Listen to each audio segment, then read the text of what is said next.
Allez, salut à tous et bienvenue dans la première vidéo pour 2022. Donc 5 jeux à présenter aujourd'hui, donc il y a un peu de tout, il y a du Switch, PSP, GBA et 360. Donc je vais commencer avec un premier jeu, Switch. Donc, je commence à rentrer un peu de Switch quand je peux. Bon là c'est un don que mon fils m'a fait, donc c'est le SNK Heroine Tag Team Frenzy. Donc en gros c'est des jeux que j'avais acheté à mon fils, comme lui il a la Switch et pas moi, que j'avais acheté pendant les soldes. Et là, il a fait un gros tri, donc il y a une douzaine de jeux qu'il a dégagés. Et donc, c'est papa qui récupère. Hein. Donc là, c'est sorti en 2018, également sur PS4, et puis par la suite en arcade. Alors bizarrement, il est sorti en arcade après être sorti sur console. Donc ça a été développé par SNK Corporation, donc l'entreprise japonaise légendaire, qui a été créée en 73, j'étais même pas né, et qui a fait faillite en 2001. Et son créateur a eu on va dire le génie de recréer une société qui s'appelait Playmore. Et comme il détenait les droits des jeux qui étaient sortis auparavant chez SNK, il a changé le nom en SNK Playmore, en récupérant toutes les licences. Et de nos jours, la société elle s'appelle SNK Corporation. Donc un sacré businessman, bravo en tout cas. Et là, SNK, je vais pas faire l'affront de donner des exemples de jeux ou des covers, donc tout le monde connaît SNK. Donc là, c'est édité par Nippon Ichi Software, alias Nice America. Donc on est sur un jeu de versus 2D en 2 contre 2, avec un personnage jouable et un autre en soutien. Donc on retrouve les héroïnes de l'univers SNK. Et bizarrement, il y a même des transformations de personnages comme Terry Bogard qui s'est transformé en fille. C'est un peu chelou leur truc. Donc on a 18 persos, dont 2 invités. Il y a Skullmania de Street Fighter X et Tiff Arthur de Million Arthur. Lui, je le connais pas. Donc un petit jeu de baston sympa pour la Switch. Ça fait toujours plaisir. Allez, on part sur PSP avec un jeu Spider-Man que j'avais rentré sur PS3 il n'y a pas longtemps. Donc c'est l'Union Sacrée, le règne des ombres sur PSP. Donc sorti en 2008. Et donc sorti sur PS3 et PS2, Wii, 360 et DS. Ça a été développé sur PSP par le même développeur que sur PS2. Qui s'appelle Amaze Entertainment. Donc c'est un studio américain qui a officié de 97 à 2009. Et qui développait principalement des licences de comics et de BD. Et ils se sont fait racheter plusieurs fois. Et ils ont fini dilués dans l'empire Electronic Arts. Et ils se sont fait notamment appeler Gryptonic Games. Donc c'est eux qui avaient sorti le Lego Star Wars 1 et 2 et le Assassin's Creed Bloodline. Donc c'est édité par Activision. Donc les versions PS2 et PSP sont différentes de celles sorties sur les générations suivantes. Elles sont un peu plus simplistes. Elles sont en mode beat'em all. Et là sur PSP on a une aventure inédite. Avec un speech minimaliste comme à chaque fois. Hein. C'est une invasion de symbiotes qui s'abat sur New York. Et à Spider-Man d'éviter le chaos et de faire équipe avec 15 héros et super vilains pour l'aider. Donc il y aura notamment Diablo, Tornade, Mysterio, Joker, Super Bouffon, Wolverine. Et on pourra aussi également passer du costume rouge au costume noir. Et chacun a un style différent de combat. Et à noter sur la version PSP le petit artwork derrière, qui est vraiment sympa. Avec Spider-Man en costume noir avec le symbiote. Et là, on voit la ville recouverte de symbiote dans le reflet de l'œil.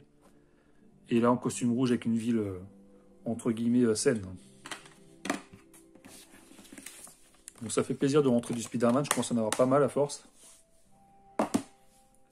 Et justement, sans transition, on continue avec Spider-Man. Là, c'est le Ultimate Spider-Man sur GBA. Donc sorti en 2005. Également sur GameCube, PC, PS2, Xbox et DS. Donc ça a été développé sur GBA par Vicarious Vision. Et c'est eux qui sont chargés aussi de l'adaptation sur DS. Mais les deux jeux sont différents.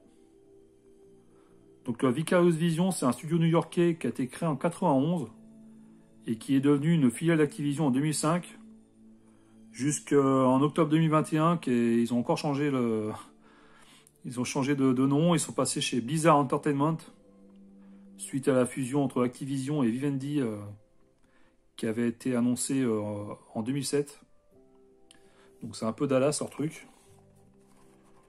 Il y a toujours des histoires un peu saugrenues dans les rachats de studios et compagnie là.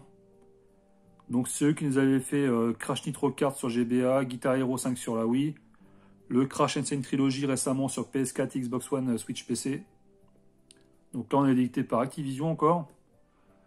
Donc un beat'em all que j'ai fini dès que je l'ai reçu.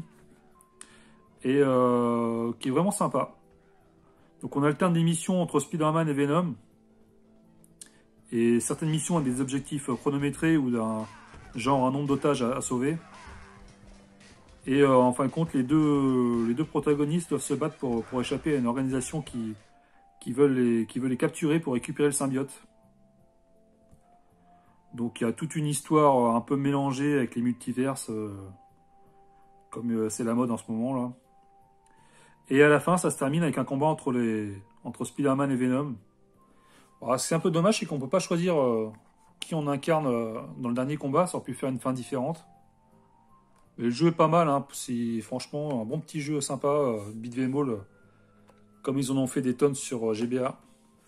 Allez, on va passer sur la Xbox 360 avec un jeu qui va migrer mais qui va rester dans la collection parce que je l'ai en édition limitée sur PS3. Et il y a une petite variante au niveau de la jaquette, on a un affichage, argenté et aussi des petits trucs en plus quoi. Donc si je trouve sur 360 dans cette édition là, celui-là dégagera. Et pour l'instant j'ai rentré donc le Crysis 2 en version simple et qui est sorti en 2011 également sur PC. Et ça a été développé par Crytek, une entreprise allemande qui a été fondée en 99. Et c'est eux qui sont à l'origine du moteur de jeu qui s'appelle CryEngine. Et du premier Far Cry aussi. Et à savoir qu'en 2009, ils ont racheté Free Radical Design, les papas de TimeSplitters. Donc là, on est édité par Electronic Arts. Donc là, on est sur un FPS. On se retrouve 3 ans après le premier opus. À New York. Et en 2023, en plus, c'est bientôt. Donc il y a un virus mortel qui a été répandu par les aliens découverts dans le premier Crysis. Et on incarne Alcatraz, qui a été sauvé par Prophet, le héros du premier opus. Et bon, pour faire rapidement, il meurt au début, Prophet, et il lui donne sa nano-combinaison à Alcatraz. Et on aura pour mission d'évacuer une personne importante. Donc un jeu que j'ai commencé plusieurs fois, mais j'ai jamais fini. Et bon, là, avec la rétrocompatibilité sur Xbox One, je vais pouvoir m'y atteler et enfin le finir ce jeu. Et puis par la suite faire le 3, comme ça sera fait. À savoir qu'ils ont sorti la trilogie en remaster récemment là, donc sur Xbox One, PS4, Switch. Moi, je l'ai pas encore vu en magasin, donc je vais attendre un peu avant de la trouver. Et puis aussi pour l'époque, on était compatible 3D. Donc moi j'avais joué, c'était pareil sur la version PS3, donc moi j'y avais joué sur ma télé 3D à l'époque, c'était pas mal, l'effet était bien. Donc un bon petit jeu, un bon FPS, ça c'est des valeurs sûres. Et on va finir avec le dernier jeu sur 360, le Destroy All Humans, en route vers Paname. Donc sorti en 2009 également sur PS3. Donc ça a été développé par Sandblast Games, donc c'est une société américaine qui est inconnue au bataillon. Donc à part ce jeu-là, je sais pas, j'ai essayé de trouver les informations, j'ai trouvé que dalle. Et c'est même pas eux qui sont à l'origine du premier Destroy All Humans. Donc je sais pas d'où ils sortent, d'où ils sont, je sais pas s'ils vivent encore, je sais pas du tout. Donc là on a édité chez THQ. Et c'est un jeu de tir à la troisième personne en 1975 où on incarne, alors comment il s'appelle? Il s'appelle Cryptosporidium 138. Donc c'est un alien de la race des Furons, et pas des Furoncles. Un jeu complètement loufoque qui reprend des clins d'œil du cinéma américain. Un peu what the fuck. On apprendra la voie de l'illumination auprès d'un maître kung-fu alien avec des pouvoirs kinésiques. Donc ça, c'est un peu du n'importe quoi. Bon, ça, il faudra que j'essaye. J'avais bien aimé le premier sur Xbox. Alors, ce qui est marrant, c'est que là, en France ou en Europe, on aura enfin, peut-être sûrement en version FH, on aura En route vers Paname en sous-titre.